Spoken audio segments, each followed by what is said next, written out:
In today's price action breakdown, you will get a deeper understanding of a proper thinking process throughout a forming DR downside model that confirms against the trend during the DR sessions.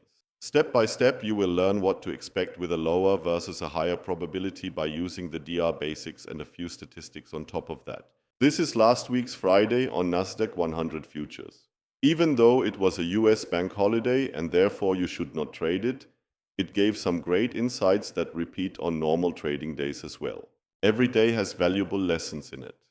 That's why journaling and studying every day is important. Let's get started. The aftermarket DR session formed inside the previous day's regular DR session. What kind of model is that? You should by now know that price is in a DR range contraction model where the ADR is inside the previous day's RDR. With the long confirmation, you obviously want to look for the previous day's RDR high levels to be targeted, but price has other plans for the day and confirms a DR false session. A first potential sign that price is more likely wanting to price down.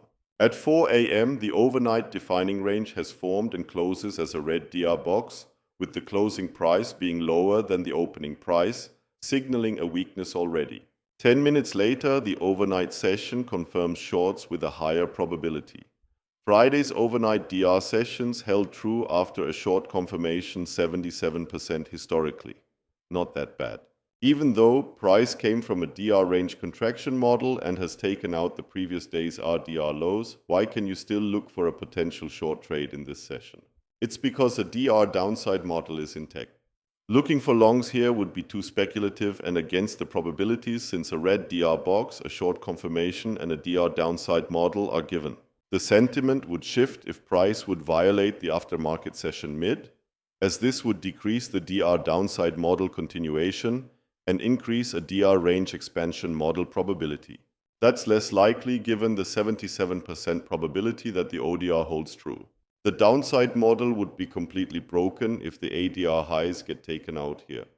With the next three candles, price rejects the DR mid. If this wasn't on a US bank holiday, it would offer a great opportunity for a short trade. How? You have the plus 0.5 SD level as a low-hanging fruit target, but also the plus 1 standard deviation level. Why? Historical data shows that in a true session, price extended 70% of the time to that level. So one way to play this situation is to place a limit order with your stop loss covering the retirement setup area.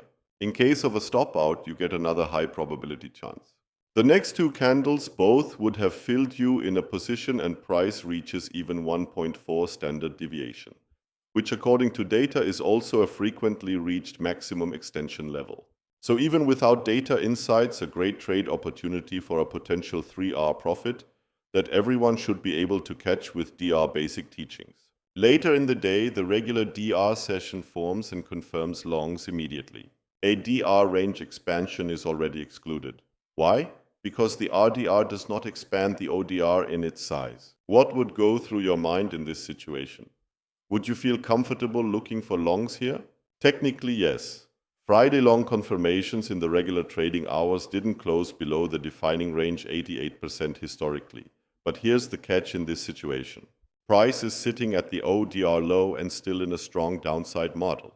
You could expect a retracement back into the defining range with clear rejections and limit your expectations to the 1 standard deviation level as a target. But why exactly the 1 standard deviation level? Because it sits beneath the ODR mid, and this is a crucial level in the overall DR downside model constellation. Unless price is not trading above the ODR mid, you don't have any guarantee to see an even further extension, except you're using historical data. If price violates the ODR mid, you could potentially see higher prices. Why? Because this event would decrease the probability of a DR downside model, while it increases the likelihood for a trumpet-like price action throughout the day. A break above the overnight DR session highs would invalidate the DR downside model and increase the trumpet-like price action scenario. Ideal scenario would be price taking out the ADR highs. But here's why this scenario is unlikely to happen during this session. Long confirmations for Nasdaq on a Friday in the regular DR session extended above 3.3 standard deviations only 8 out of 378 times in a true session. That's a probability of less than 10%, and you definitely not want to bet your money on that. The takeaway? Lower volume was expected due to the US bank holiday, but if it was a trading day, one bullet would be reasonable to take after several IDR high rejections in line with an open volume imbalance. It was evident that price is in a strong DR downside model and already had a hard time to close above the overnight session lows. And so it did for the rest of the day. I hope you enjoyed this breakdown and learned something new. These videos are meant to help you with basic thinking processes during a trading session and read the market more efficiently with my DR teachings. Leave a like and a comment and let me know which asset you want me to break down next. Have a good trading week, and I hope to see you in the next video. We're gonna take on the